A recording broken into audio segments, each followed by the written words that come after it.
I'm McKinney Smith. After going through a divorce, my sister passing away, experiencing narcissistic abuse, and some significant health scares, I realized through sharing my story that I wasn't alone in my suffering.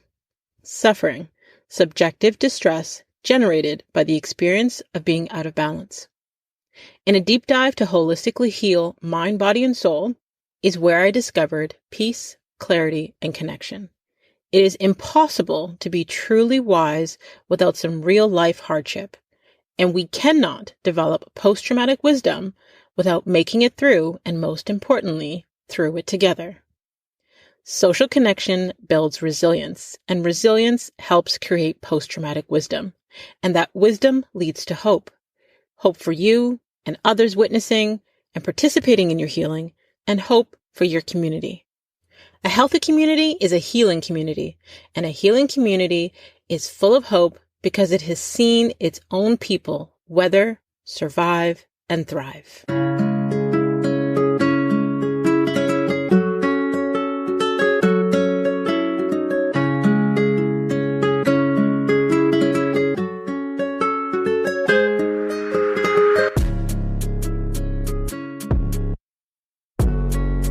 Dr. Chinwé Williams is a highly regarded trauma therapist, best-selling author, trusted keynote speaker, and workshop facilitator. Knowledgeable, competent, and warm, Dr. Chinwé is a board-certified and dedicated mental health professional.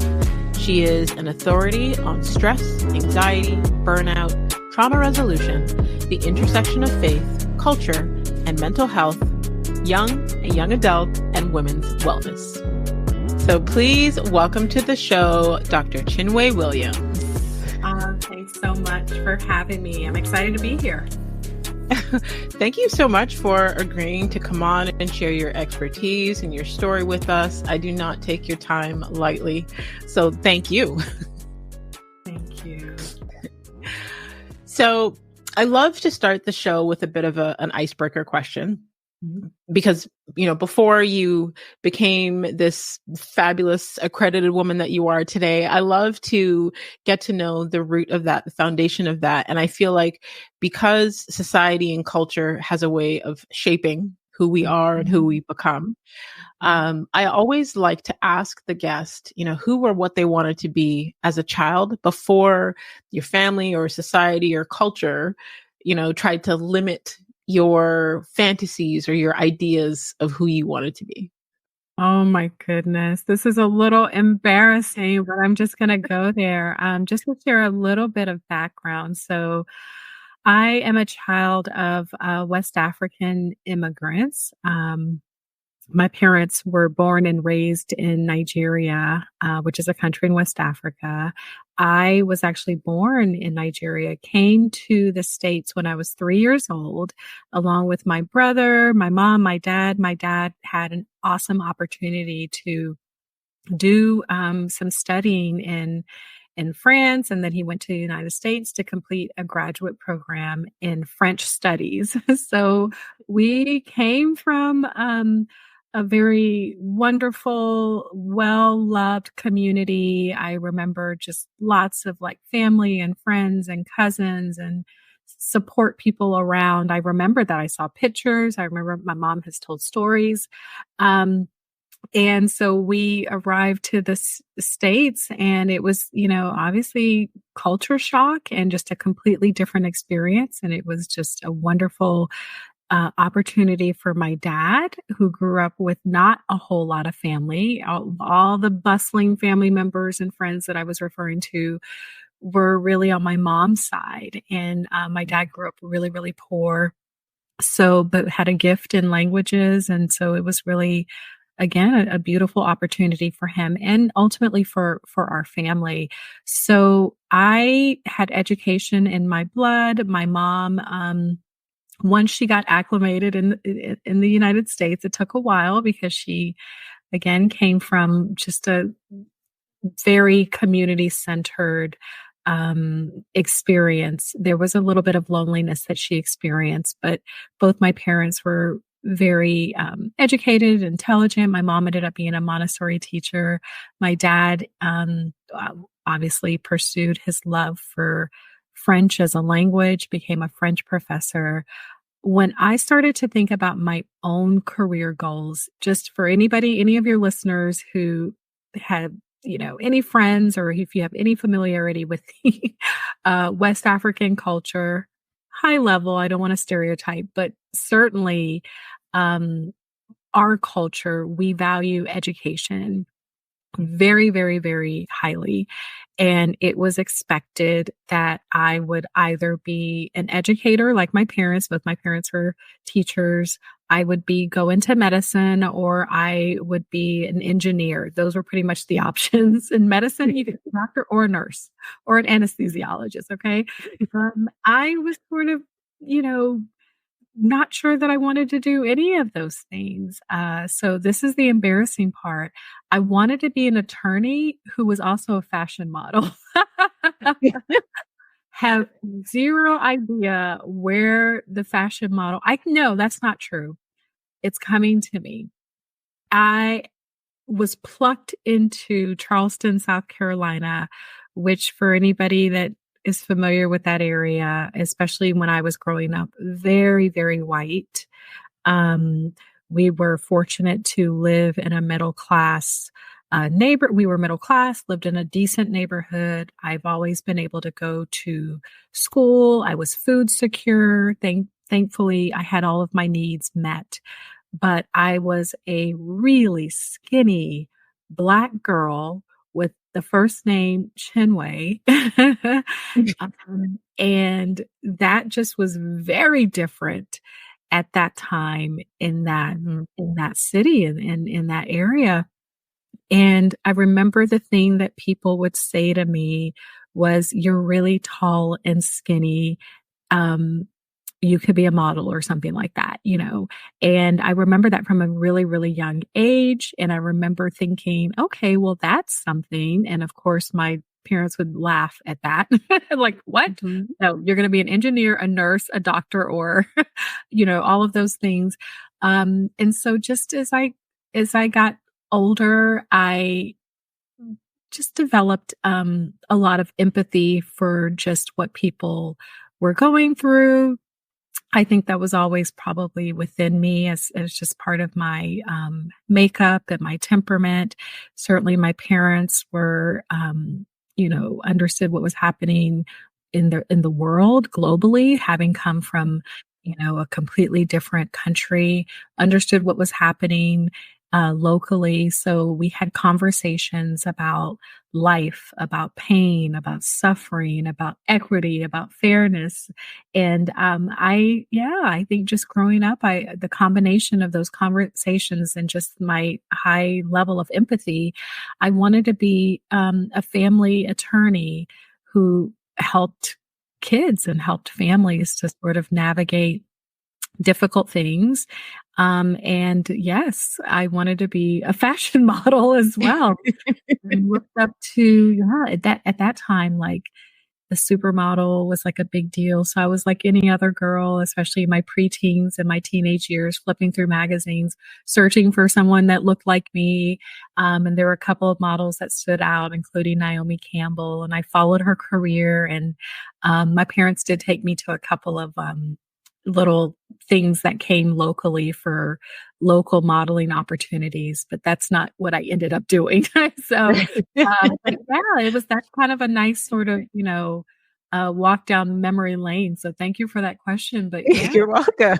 And I don't know that anybody said you couldn't do it, but I think I just became quickly aware that I was much more academic than I was, style conscious and appearance conscious. And no offense to anybody who is a fashion model today. It was something that was exciting. And then I realized that I had other things that God had for me to do. So I always love hearing what someone wanted to be and how that either connects or doesn't connect to who they ended up becoming as they, tap into finding their true self. And when you were talking about, wanting to be a lawyer and then also wanting to be in the fashion industry and be a model, I was just thinking it was just yesterday I actually met someone who is a attorney And when I like Googled what her practice was, it was for fashion. So it was like an attorney for fashion brands. I wish I knew that back then. but also like I find there's when we have immigrant parents, there's pressure that comes with who they want us to be or what their desires are for us in life. So, I wonder, was there any pressures for you in terms of who or what your parents wanted you to be versus what you truly wanted to do? Oh, yes, yes. And I think just the cultural piece is really salient as we, have this conversation because, I on my own figured out that becoming an attorney, while absolutely there are opportunities to do good, just for my personal temperament and personality, felt too combative. There was a lot of, it just seemed very conflictual, even as I was thinking back then, oh, I would help families. Well, a lot of conflict in families, right? There's a lot Yeah. of drama. And I was actually a really shy kid and teenager growing up. And I ran the other way with any sort of like conflict. So it was nice that I kind of figured that out on my own. But I remember discovering that I still wanted to help people and started researching like what are the different ways to help people outside of being a family, attorney. And I learned about being a counselor, but kind of just to back things up a little bit, my parents, highly educated, came from Nigeria. And both my grandparents on my mom's side, both educators, really, really bright. My grandmother's probably brilliant. There was no word in the Igbo language. So Igbo is our, they used to call it tribe, our community's language. There was no word in the Igbo language for therapists. So talking to my parents about this vocation that I discovered and wanted to explore was really challenging because they're like, come again? Is that like a being a doctor? I'm like, well, no, I could pursue a P. They just had, there was no cultural awareness. And to be frank, especially at that time and still today, there's not even a cultural inclination for many, many people in many different African nations to talk to a stranger about your problems. So having to navigate that as a young person was quite challenging. And my parents were actually, pretty supportive and loving. And my dad at one point tried to bribe me. He's like, why don't you just stay here at the College of Charleston? That's where my dad taught. I'll buy you a car and you study education. I was like, I need to go away and I want to study this thing called psychology. And so for a long time, I mean, my dad knows psychology, my mom knows psychology, but as kind of, it wasn't the dream that they had for me as their child to pursue. So I guess over the last, I'm going to say 6 years of recording this podcast and all the phenomenal people that have come on and shared their expertise and their journey, I found a commonality that our pain births our purpose. The careers and professions that we choose to serve and be helpful in had something to do with something that we healed from or needed to heal from. So I'm curious, what inspired you to become a trauma and anxiety therapist? Oh my goodness. So this is where I have to, and we had conversations, just prior to going on air about how personal I really wanted to get. And I thank you for just giving me permission to kind of think about that and share what felt comfortable. So I think I'll keep it at a high level because I obviously want to be honest without being intrusive on someone else's story or sharing something that isn't really for me to share. But at a high level, I had a family member who struggled with their mental health pretty significantly, and it did impact me as a child. This is a family member that I loved, and didn't really understand what was preventing them from showing up and being as present as I would have liked and as present as I needed for many, many years. And then this family member, because again, there's no cultural inclination to go to therapy in parts of Africa at that time, and still today, it's just not something that people openly talk about. There's still a lot of stigma around mental health challenges. So, as a result of the stigma, this beloved family member just did not get the help that they so desperately needed. And even as young as 10, 11, and 12 years old, I saw that. And I am certain that those experiences shaped me, along with just, again, having sort of a natural, shy, very reserved, but having just a natural well of empathy for anybody who was struggling. So I was that person in middle school and high school where if you told me your secret, I kept it in like a vault, right? And believe it or not, that was noticed back then. And people would even say, hey, like, I feel comfortable talking to you and I like it that you don't tell my secrets. First of all, I was petrified. Like, I'm like, ooh, I'm not telling nobody that. Some of the things I heard.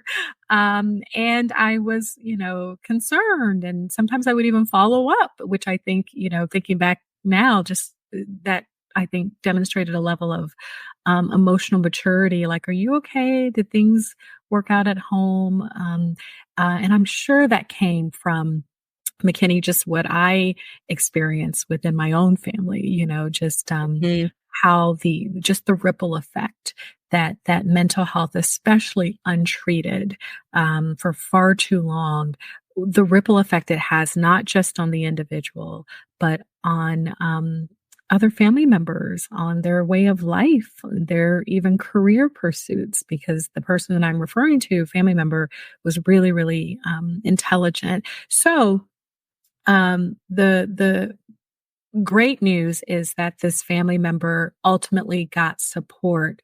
And what I learned, my dad actually shared this with me, a lot of it came from my studies and what I was able to kind of share and say, hey, like, I wasn't a counselor, I was still in school at this point, but just say, have you looked into this? And I'm learning about that. And there's really no stigma and everybody suffers in some way.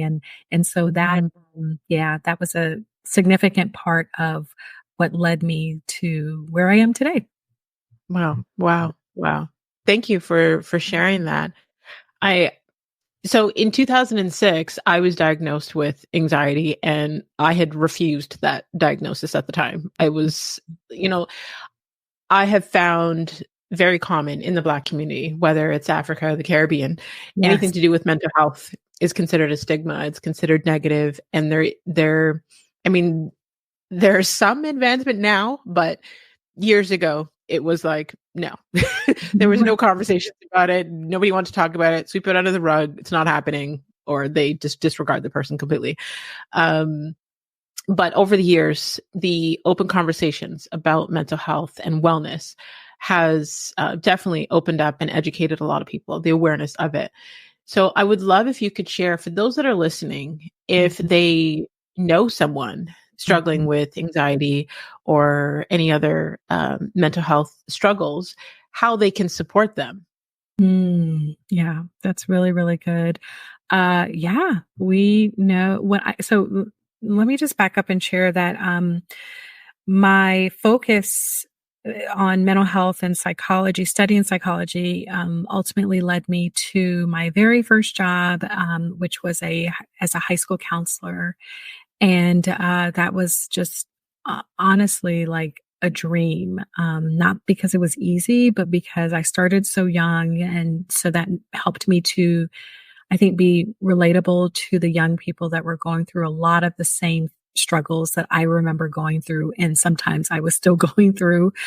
So it was such a rewarding experience working with young people who were old enough and mature enough to really share with you not just what they're experiencing, but where they think the root of that experience stemmed from. So that was great. And I tell people back then, I worked with high schoolers who were experiencing depression, anxiety, self-harm. I am a private practice clinician today. So when I started, oh my gosh, close to 18 years ago, what I'm seeing now or what I saw then pales in comparison to what I'm seeing now. High rates of depression, anxiety, self-harm, even suicidal thoughts and completion. So for young people, but actually adults are struggling as well. And we know that according to the World Health Organization, so not just in the US, 1 in 5 adults have a mental health diagnosis. They're struggling with some sort of emotional or behavioral health challenge, such as depression, trauma, alcohol abuse, substance abuse. Insomnia is like on the rise, especially since the global pandemic. And that's usually what gets people into therapy. I just can't sleep. And then when you do more digging, you realize that there are anxious thoughts that are at the root of that, and sometimes even past traumas. So your question is an important one. Like, how do we support those who are struggling with some form of mental health challenge? I think the first thing is to normalize it.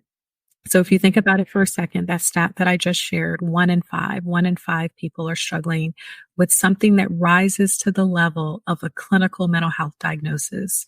But McKinney, that doesn't even, that's high enough, but that doesn't even speak to what we've gone through as a globe in the past 4 years. And just everyday issues such as separation, such as stress, having to care for a child or care for an elderly parent, dealing with your own levels of stress. Maybe it doesn't rise to the level of a mental health diagnosis, but it still impacts your life in some way. How many of us have experienced a significantly high period of just, high work volume? That can impact us. Burnout is real, right? Regardless of whatever industry you're in, we've all experienced just, when we hit that wall and we're like, oh my gosh, I'm running on fumes. So all of those things, all of those life experiences, bullying, moving can impact our mental health. So we support people by sharing with them it's normal to struggle. It's normal to struggle. It doesn't mean that you're a failure. It doesn't mean that you're crazy, which is one of those things that cause stigma around help seeking, is that people think they can only seek help when they are experiencing extreme reactions or extreme symptoms or signs of mental health. And that's just not at all true. It's actually better when you're not in crisis to seek support and to talk to someone and gain tools. So that's number one, is to normalize it. Number two is to validate. And I talk a lot. My first book was called Seen, and it's about healing despair and anxiety and young people, kids and teens. So it was written for the perspective of an adult, a parent, an educator, a ministry leader who wants to help a young person. So we talked about validation in that book, and we did live talks. When I tell you people push back on this concept, you want me to validate what? You want me to validate bad behavior? You want me to validate that they're not getting out of bed before noon? You want me to validate, that parents are like, that they're, talk is being salty with me? No, I will not. So it was kind of funny. And I always, as a therapist, bring it on. I want to hear your thoughts and feelings. And then I also want to share with you that validation does not mean that you are in agreement with the way that someone is handling something, with the way that an individual is responding, or it may not be the way that you would respond at all. So validation does not mean that you agree. It just means that you are recognizing that whatever this individual is experiencing feels real to them. Mm-hmm. You may not feel the same way given the same set of circumstances. You may not respond in the same way given the same situation. However, we do not know what that person is carrying, right? Like walk a mile in my shoes. We've heard that saying. If you walked a mile in their shoes, you may actually respond in the exact same way, right? So just taking a beat and hearing your child and validating that that experience that they're having feels real to them. For parents, and I've worked with teenagers for a long time, that was my very first job. The minute you say to a child, you're not feeling that, it is not only is it deeply invalidating, now people will throw the term gaslighting, right? Mm-hmm. Not only is it deeply invalidating, you could actually spur or prompt even more symptoms because young people will be like, well, I'm going to show you I'm really struggling. And we know that adolescence, there can be a lot of impulsivity. Oftentimes I tell people, young people don't take their lives necessarily because they have depression as a diagnosis. It's the combination of despair, loneliness, and impulsivity. So we want to mitigate that as much as possible by letting them know, okay, I'm listening and I can tell that this feels really, really hard for you. And then the third piece is, how can I help? And so just at a high level, getting that young person to support. It could be a therapist. It doesn't have to be, just depending on kind of where they are. Some people just need someone to listen to them. Some people need someone to, again, validate. Some people need someone to help them to reframe, to provide context and perspective, which is a lot of what I do as a therapist. Not everybody has money for therapy. Not everybody has, first of all, therapy wait lists are super long. Then there are accessibility issues to finding a therapist. Not everybody has insurance. Not everybody could afford a therapist. So we want to empower caring adults, sisters, neighbors, aunties, educators, ministry leaders, grandparents. Grandparents have a lot of time usually. To just, be that warm blanket over, we wrote the book for young people, but really anybody, any adult, your partner, your spouse, your friend who's struggling.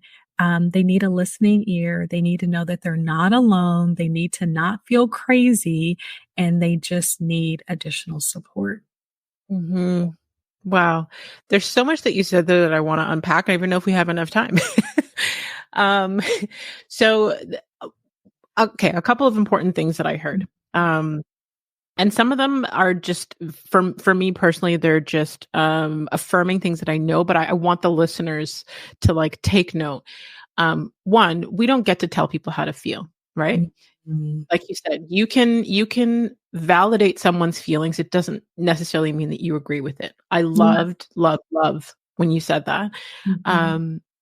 Because like you said, people have a tendency, especially online these days, to tell people how they should and shouldn't feel.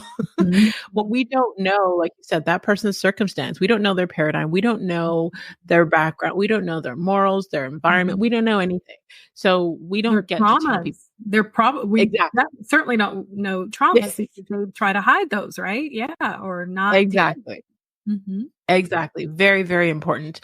Also, you spoke about teens, and I feel like, okay, I'm 44 and I have 3 kids, 26, 22, and 18. Mm-hmm. And there was a point, I'm going to say probably 10 years ago, before I had the understanding, where it was like, I didn't understand what their stresses were about. I'm like, I have done my very best to give you a life that I couldn't have possibly dreamed of. What problems do you have? But now, with understanding and awareness, this generation, the struggles that they have, the the weight that they carry with so many things that we may not necessarily even understand. Like just even social media, for example, all the information that they consume in one day compared to what we had to consume in our lifetime. So now having that understanding where we don't know the weight that they're carrying. So being a support system, being someone showing them empathy, all of the things that they need. So just because we don't understand what they're going through doesn't mean that they're not going through some heavy stuff. Absolutely. You also spoke to, therapy isn't accessible to everyone. Whether it be the wait list, whether it be financing, whether it be not having coverage or any of those things.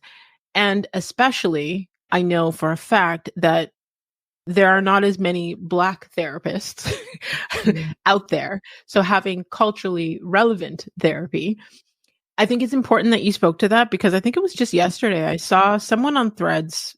She was a Black therapist, but you could tell she was doing a bit of a rant. And I had to turn off my phone and put it down for a second, because I don't like to engage in negativity on social media. But she was basically saying that she's tired of seeing podcasts being used as therapy, and people should just get a therapist. and I thought to myself, that's a little privileged. That's a little privileged, because I know, as someone who goes to therapy every week, I spend almost $1,000 on therapy a month. Not everybody has that. Not everybody has access to that. Like you said, wait list, all of those different things. So if people are doing what they can with what they have access to, then that's a start. If they are getting support by listening to conversations with experts like yourself that are sharing tools, then it's a start. It's a start. There are people out there that are afraid to even go to therapy, and I know many of them, because they're afraid of what they may find out or what they have to deal with emotionally. So this is a great place to start if you don't have the finances or the other resources for therapy. There were so many things that you said that my brain is just now overwhelmed. You're doing a great job. Like, I was like, how did you remember all of that? Because your listeners may not see the video, but you were like looking at me and tracking with me. So you did a great job sort of going down the list of points, and you make an excellent point. And that is a very, very privileged perspective. So I have to say that part of my mission, people ask me, because I teach, I have a therapy practice, and that certainly keeps me busy enough. But, I love coming on podcasts. I love sharing information about mental health, what it is, what it isn't, what helps it, what hurts it, because of the fact that there still is a stigma, particularly in communities of color, but even just throughout all communities, there's a stigma around what it means to struggle with one's mental health and what it means to get help. And there's so many people, like you heard in my story, a family member, where individuals are either minimizing or ignoring the hurt and the pain that they experience. And this is just a PSA.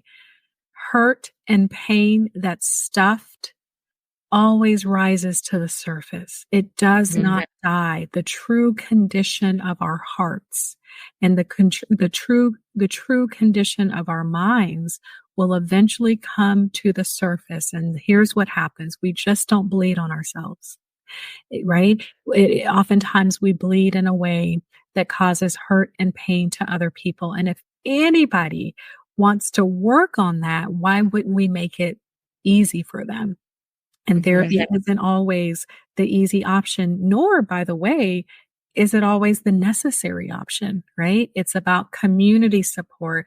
There's so many things that we can talk about that can support an individual's mental health and well-being, that doesn't cost a lot of money, including listening to podcasts. Yes, absolutely. And to even add to what you're saying, when you were saying earlier that there wasn't a word in your language for Mhm. therapy, and I remember reading what is the book called? What happened to you? Oprah and another Bruce Perry. Dr.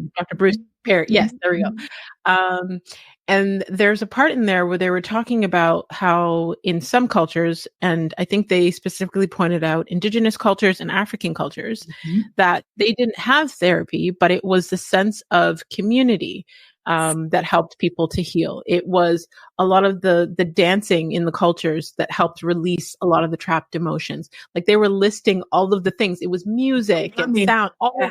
yes, Mhm. all of the other beautiful tools and practices that are natural to those cultures that are equivalent to, therapy and that have helped people just as much as therapy. So there may not be a language for it, but there's definitely, the tools and the I guess all of the benefits there. Um, there was something else I was going to say and totally can't remember now. You're doing great. So I would love if you could share with the listeners about your latest book, Beyond the Spiral, and what inspired you to write that. Oh, thanks so much for that opportunity. Yes, so our latest book is called Beyond the Spiral, and the subtitle I love Why You Shouldn't Believe Everything Anxiety Tells You, because anxiety tends to lie to us. So, this book was written specifically for young adults and adolescents because coming out of the pandemic, the research, the data showed us that those were the two groups of individuals who were suffering the most. And anxiety quickly overtook depression as the number one mental health condition, not just in the United States, but in the world. So it really made sense to have a resource for young people that was filled with clinical principles, but in a very simple and practical way to, Mhm. help people to just, figure out how to support themselves and support other people in those moments of struggle that we all experience from time to time. So what we've learned, and it's interesting, I learned it in a really fun way. What we've learned is even though the audience was really focused on adolescents and young adults, is that adults were picking this up. And if you have, and I know you have a teenager, if those of you who are listening, if you have, teenagers or young adults, the last thing they want to do is to read a book about their anxiety, right? So we would just share with parents, even on podcasts, just read a chapter to them, at the dinner table or or at night if you have like a younger child. And this is the fun thing that I learned. I was in doing a session, a telehealth session, and my client, who I did not tell her I wrote a second book. I probably should have. I'm a terrible marketer, but I did. I did it, and she was, to be fair, she was an adult woman, and we had marketed this book toward young people. She shared with me, she was like, "I didn't know that you wrote a book." She was like, "Somebody gave me the book, not knowing that you were my therapist." She was like, "I was reading it to my husband at night because he struggles with significant anxiety." And she said, "I think it's helping." So just, I know I'm not here to sell a book, but just to share that even though the book was targeted for young people, it is helpful for anyone who struggles with anxiety specifically, or just a general mental health struggle where you're just not feeling balanced. So in the book, we talk about the different lies anxiety tells you, and we talk about just the different ways of addressing those lies. Anxiety tells us that we're not safe. Anxiety tells us that we should just ignore it, right? We should push it down, and we kind of combat those myths or those lies with evidence-based principles and then very specific strategies. One of the lies is that anxiety tells us, I have no control, right? This feels insurmountable. It feels like it's overwhelming me. It's overtaking me. That is a lie. The feeling is true, right? We always validate what people's experiences are, but once you read the book or once you walk along somebody who's there to support you, you can learn tools that will help you to feel more and more in control. And so some of the tools we talk about in the book, and again, this is a great supplement for someone or adjunct for someone who's in therapy. But if you can't afford therapy or you're not sure that you need a therapist, these tools can really help you. And some of them are so simple. We talk about just the holistic nature of anxiety. We just don't think worry-filled thoughts. We feel anxiety, not just as part of our emotions. We feel hesitancy, we feel reluctance, we feel fear, we feel trepidation, but you actually feel anxiety and even depression in your body. Many of us have experienced those moments where we can't get out of bed. It feels like there's something sitting on our chest, or we feel really hot. I had a client early this morning. She shared that her anxiety got so bad last week that she was vomiting and feeling nauseated, and there's something precipitated that, but that wasn't an everyday occurrence. She was like, I've never had the physical manifestation of anxiety like I did last week. So we ask our clients and we ask the people that we care about just some simple questions about what they're doing to take care of themselves holistically. It's not just about thinking something different. That's part of it. But it's also about looking at your lifestyle, because I always say that anxiety is there to give us information, just like any other emotion. And you want to ask yourself, what is my anxiety or my distress signaling? Here's some questions, some of which we have in the book. Are you having any challenges in your relationships? Are you feeling a sense of overwhelm? Are you feeling like you're behind, right? How many of us feel that way when life demands, just feels like it's way too much? And then really simple foundational things that we want people to focus on. Are you getting enough sleep, right? As adults, we really should be getting 8 to 10 hours of sleep. How many of us can say that we're getting that, right? I know I feel so much better. If it's not anxiety, sometimes I feel less anxious. I feel more alert. I feel more able to connect. I feel more resourceful when I go to bed at 10 o'clock versus midnight. I'm going to wake up when I wake up, right? But if I wake up, I usually wake up around 6:30 nowadays. If I go to bed at midnight or 1 and then pop up at 6:30, that's not enough rest. That's not enough to feel like you can tackle your day.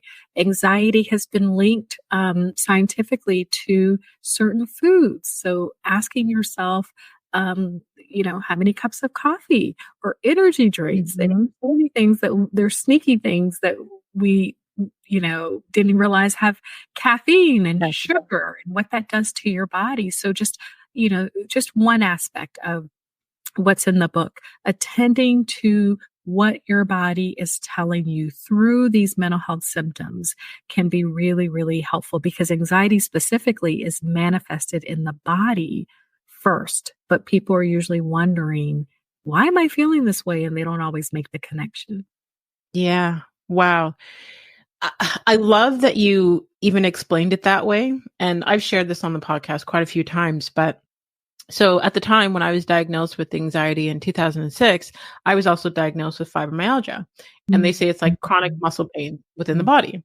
And I know after doing all the research, doctors just label that on anyone where they, can't figure it out when all the other health tests show that you're perfectly healthy. And as I've been doing all of my studies and my awareness on mindset and on, holistic healing and all these different things, it was realizing that it wasn't the fibromyalgia causing depression and anxiety. It was the depression and anxiety causing all the physical symptoms within my body. Wow. And when I was able to pay attention to my thoughts, feelings, and my actions, which included coming out of toxic relationships, which included unhealthy eating, which included not getting enough sleep, all those things, I no longer had any fibromyalgia flare-ups. Wow. Yeah. So I love that you pointed that out. Thank you. Yes, yes. Feelings. I love that you shared that. That's so important. I'm glad that you've already shared that with your listeners. It's an important reminder that, our mind, our body, our soul, are connected, interconnected in really amazing and powerful ways. And even just thinking about something that can be upsetting can set off your GI tract, your gastrointestinal system, right? And just again, one of the lies that anxiety tells us is that we should just ignore it. Or when we go to a doctor like you did and they can't figure it out and then they just say one thing, but we know that something is sort of lingering, our emotions will give us clues. We want to follow that, those breadcrumbs. Feelings get a bad rap in our society. Our society prefers much to a much higher level, prefers thinking and cognitive processes. So we then dismiss the way that we feel. And so we should never ignore our emotions, right? Because we think that if we do, it'll go away. Again, ignoring something is rarely the solution. And we know, I think there's a study by Harvard, the Harvard group in public health, and also the University of Rochester. They showed that people who bottled up their emotions actually increased their risk of being diagnosed with cancer by 70%. So what you're saying is really, really, really important. It's okay to be angry, right? It's okay to be sad. We don't want our emotions to always drive the bus, but we want to attend to our emotions and say, okay, you're showing up for a reason. So what do I need to attend to? I love that. There's a book that I read a few years ago called Permission to Feel. And it just talks about that our feelings are data, right? And then it's the emotion code. Definitely help to understand, our feelings, how they affect us physically. But sharing that stat about how stress is connected to cancer was very important because my therapist actually told me that recently. One of the main causes of cancer is stress, and we are all stressed out right now. So we need to we need to focus on solutions. Yes, solutions. Yeah. And again, community, getting out in nature, focusing outward, right? So even though, and this is really interesting, even though we're saying focus on our emotions or give yourself permission to feel, put a timetable on that. You know what I mean? Right. Because I'll be very honest with you, and a lot of therapists don't say this. It actually is unhelpful to ruminate and perseverate on negative emotions for too long. So when you feel what you feel, but get it out, talk about it, journal it, express it, and then focus on how you can contribute to the well-being of someone else in your life or in your community. That is a wonderful way of really boosting your mental health along with gratitude. So we don't go there first. We don't tell people, oh, you should be thankful for all these things that you have. I tell parents all the time. That's not where we're going. We don't want to bypass emotions. We want to validate emotions. And if you're the person that's struggling, please remember the benefit of feeling it and then expressing it. Yes. Thank you so much, Dr. Chinwé, for your gems, for your expertise, for all the things that you've shared with us today. I know the listeners will definitely get so much value from this episode. I know I will definitely be going back and taking some notes. So thank you so much.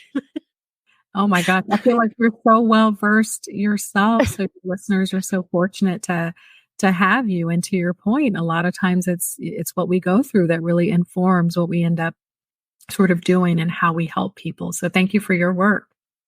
Thank you. Thank you so much. I would love if you could tell the listeners where they could stay connected with you, where they can learn more from you and about you and buy your books. Oh, thank you so much. So my website is probably the best place, and it's drchinwewilliams.com, CHINWE. Williams is easier to spell. And if you are on social media, I'm most active on Instagram, and that's where I share mental health tools and tips, and also sometimes just, what we're up to kind of boost our mental health. So that's Chinwé Williams. That's my IG handle, Chinwé Williams. Perfect. I will definitely have all the links to connect with you in the details section of the episode so they can just click and connect directly. Beautiful. Thank you so much for your time. Again, I do not take your time lightly. I do appreciate you co-creating this experience with me for the listeners. And if there is anything that I could do to assist your community or to help you with, I'd be more than happy to. Oh, you're wonderful. This has been like such a joy. Thanks so much. Thank you for what you do. And I hope you have a wonderful rest of your day and week. Thank you. To all you healers out there, until next time, subscribe on all platforms. Don't forget to rate the show and leave us a review on Apple Podcast. And I just want to thank each and every one of you that continues to listen each week to help the show rank globally in the top 1.5% of most popular podcasts out there. Feel free to join the community of healers. You can sign up for our weekly newsletter at awalkmystilettos.com.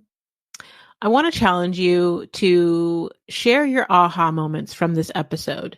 Feel free to screenshot this week's episode and you can tag Dr. Chinwé at dr.Chinwe Williams. That's dr.ChinweWilliams.